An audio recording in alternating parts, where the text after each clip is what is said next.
देश करगिल विजय की 15वीं सालगिरह मना रहा है। करगिल की कहानी हिंदुस्तान के लिए एक विजय गाथा की तरह है, ऐसी विजय गाथा जिसके लिए देश के 530 सैनिकों ने शहादत दी थी।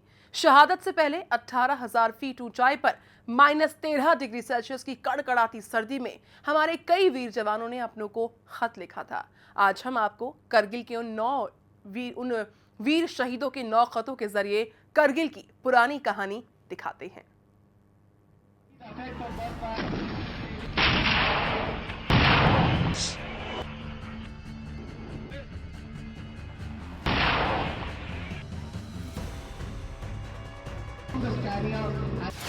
खत जो बताएगा करगिल का एक एक किस्सा।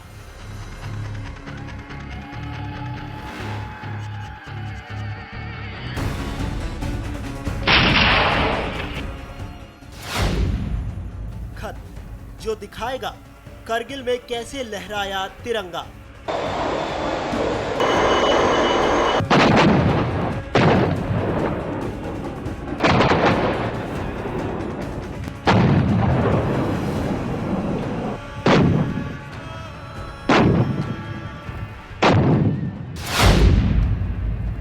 खत जो सुनाएगा दुश्मन के सीने कैसे हुए छलनी।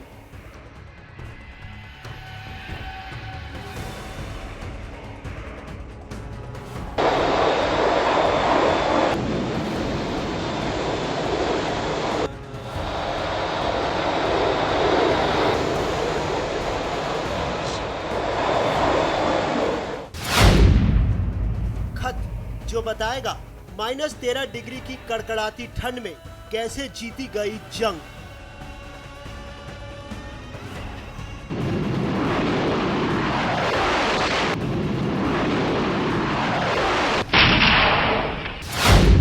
खत जिसमें कैद है जंग के दौरान हमारे वीर शहीदों के हर जज्बात।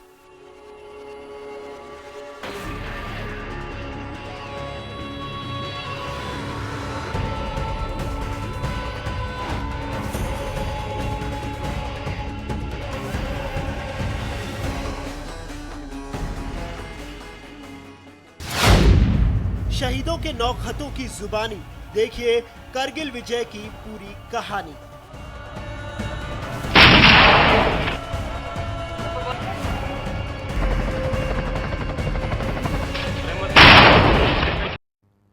तो हमारी जुबानी हम आपको दिखाएंगे करगिल विजय की पूरी कहानी। ये सभी खत एक विजय गाथा की तरह है, एक एहसास भी है, ऐसा एहसास जो जंग के दौरान एक सैनिक को अपने परिवार से बांध कर रखता है। करगिल में जब पाकिस्तान के साथ घमासान जारी था, उस वक्त कैप्टन विजयन थापर की गोलियां दुश्मनों की जान ले रही थी।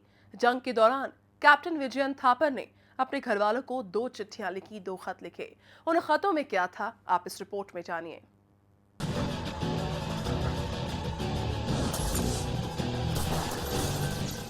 करगिल विजय 15 साल पुरानी ऐतिहासिक जीत जिस पर हिंदुस्तान का बच्चा बच्चा नाज करता है और ताउम्र करता भी रहेगा।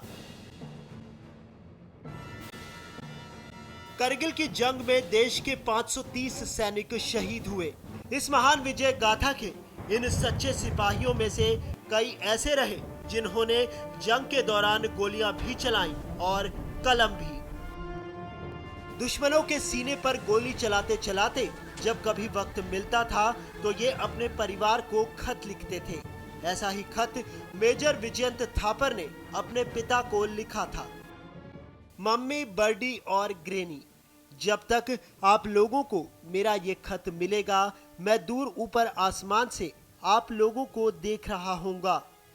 मुझे कोई शिकायत या अफसोस नहीं है और अगर मैं अगले जन्म में फिर से इंसान के रूप में ही पैदा होता हूँ तो मैं भारतीय सेना में ही भर्ती होने जाऊंगा और अपने देश के लिए लड़ूंगा। अगर हो सके तो आप जरूर इस जगह को आकर देखना जहां आपके कल के लिए भारतीय सेना लड़ रही है। कैप्टन विजयंत थापर को तीनों चोटियों को कब्जे में लेने का टास्क मिला था। -15 डिग्री सेल्सियस की कपकपाती ठंड में तोलोलिंग पॉइंट पर विजयंत थापर का दुश्मनों से कड़ा मुकाबला हुआ। विजयंत थापर की प्लाटून दुश्मन के आर्टिलरी फायर में जवान खो चुकी थी। शवों को सुरक्षित स्थान पर भेज वे दुश्मन पर टूट पड़े। वे घायल हो चुके थे। दुश्मनों को खदेड़कर ही कैप्टन विजयंत थापर ने आखिरी सांस ली। तो ये कहूँगी कि देश के लिए जान देने से बढ़कर और कोई चीज़ हो ही नहीं सकती। अगर आपने अपनी जान देश के लिए दे दी तो आप ये सोचिए अंदर से कि मैंने अपना जो जन्म लिया था वो मेरा जन्म सफल हो गया। शहादत से पहले राजपुताना राइफल्स के कैप्टन विजयंत थापर ने अपने पापा और मम्मी को लिखे खत में कहा था, जहां तक यूनिट की बात है, नए लड़कों को इस शहादत के बारे में बताया जाना चाहिए। मुझे उम्मीद है कि मेरी फोटो मेरी यूनिट के मंदिर में करनी माता के साथ रखी जाए। जो कुछ भी आपसे हो सके करना। अनाथालय में कुछ पैसे देना। कश्मीर में रुखसाना को हर महीने 50 रुपए भेजते रहना और योगी बाबा से भी मिलना। बर्डी को मेरी तरफ से बेस्ट ऑफ लक कहना। देश पर मर मिटने वाले इन लोगों का ये अहम बलिदान कभी मत भूलना। पापा, आप पर तो मुझे गर्व होना चाहिए। मम्मी, आप मेरी दोस्त से मिलना, मैं उससे बहुत प्यार करता हूँ। मामा जी, मेरी गलतियों के लिए मुझे माफ कर देना। ठीक है, फिर अब समय आ गया है जब मैं अपने साथियों के पास जाऊं। Best of luck to you all. Live life in king size. आपका रॉबिन। विजयंत की मां को गर्व है अपने बेटे पर। विजयंत ने जहां आखिरी सांस ली, वहीं सैनिकों ने उनके सम्मान में 17,000 मीटर की ऊंचाई पर एक मंदिर बनवाया है। जहाँ पर मेरा बेटा गिरा था वहाँ पर वो एक बहुत बड़ा पाकिस्तानियों का बंकर था, जिसको ध्वस्त करने के टाइम पे विजय जब शहीद हो गए तो उसी जगह पर हमारे जवानों ने नीचे से सीमेंट लेकर उठाकर गए हैं, सीमेंट लेकर, पानी लेकर 17,000 की ऊंचाई के ऊपर ये सब लेकर जाना और फिर एक मंदिर बनाना। मतलब इससे आप सोच सकते हैं कि जवानों में, सोल्जर्स में कितना सेंटिमेंट है। दुश्मन के लिए खौफ का दूसरा नाम बन चुके कैप्टन विजयंत थापर का ये खत न सिर्फ करगिल के संग्राम की कहानी को बयां करता है, बल्कि उनके नेक दिल और देश प्रेम का जज्बात भी समेटे है। नोएडा से न्यूज एक्सप्रेस के लिए इंद्रसेन यादव की रिपोर्ट। तो आप देख रहे थे द लास्ट लेटर, जिसमें कैप्टन विजयंत थापर ने अपने दिल की हर कहानी और करगिल की कहानी इस खत की जुबानी सबके सामने रखी। अगली कहानी है करगिल की लड़ाई के दौरान शहीद हुए कैप्टन विक्रम बत्रा की कहानी। करगिल की चोटी से यह दिल मांगे मोर का नारा देने वाले वीर विक्रम बत्रा ने दो बार अपने भाई को जंग के दौरान खत लिखा था।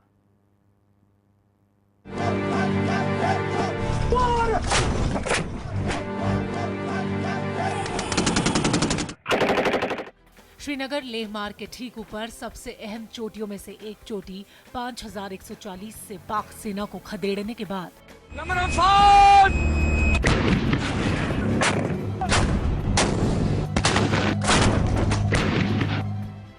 जब कैप्टन विक्रम बत्रा ने कहा था, ये दिल मांगे मोर, तो हर हिंदुस्तानी का सीना गर्व से चौड़ा हो गया था।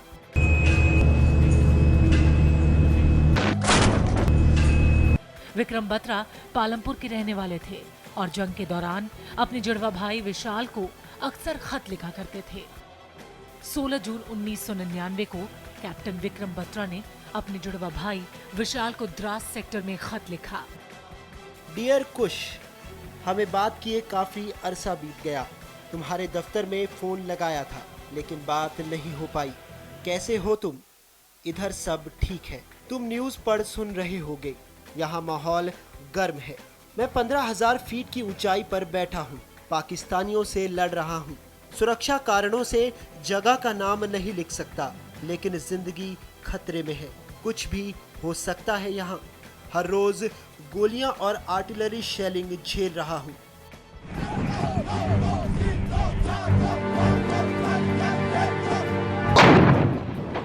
सोलह जून 1999 को पाकिस्तानी सैनिकों की गोलाबारी में कैप्टन विक्रम बत्रा के बटालियन के एक अधिकारी शहीद हो गए। भाई को लिखे अपने खत में कैप्टन बत्रा ने इस दर्दनाक दास्तां के बारे में भी लिखा। आज का दिन बेहद खराब रहा।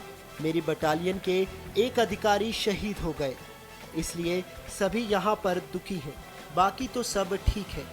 कुछ तुम मम्मी पापा का ख्याल रखना, क्योंकि मैं कह ही चुका हूँ कि यहाँ कुछ भी हो सकता है।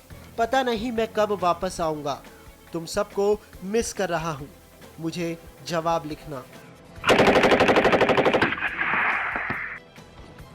कैप्टन विक्रम बत्रा एक चोटी दुश्मन के कब्जे से छुड़ा चुके थे। 5 पाकिस्तानी सैनिकों को मार गिराया। अपने जवानों को बंकर में छोड़ खुद दुश्मन के करीब पहुंचे। अकेले हमला किया।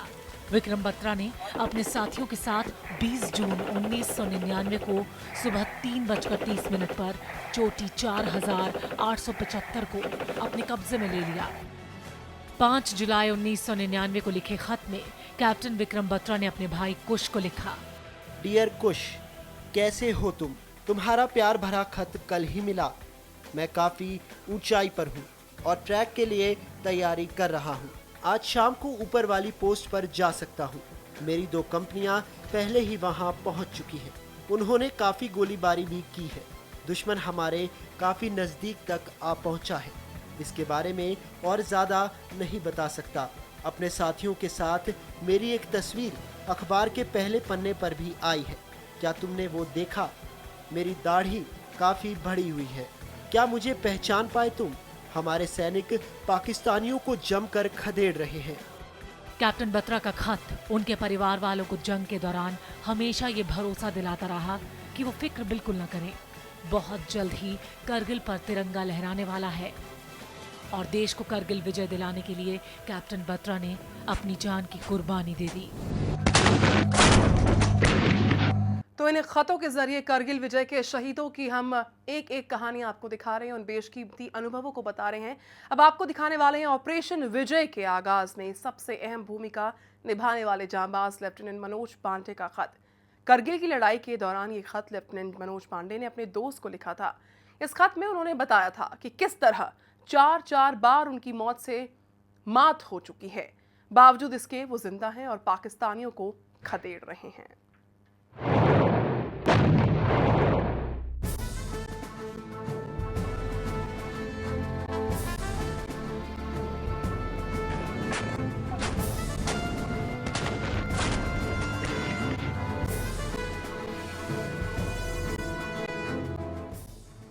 भारत ने करगिल में 22वें दिन जंग का ऐलान कर दिया।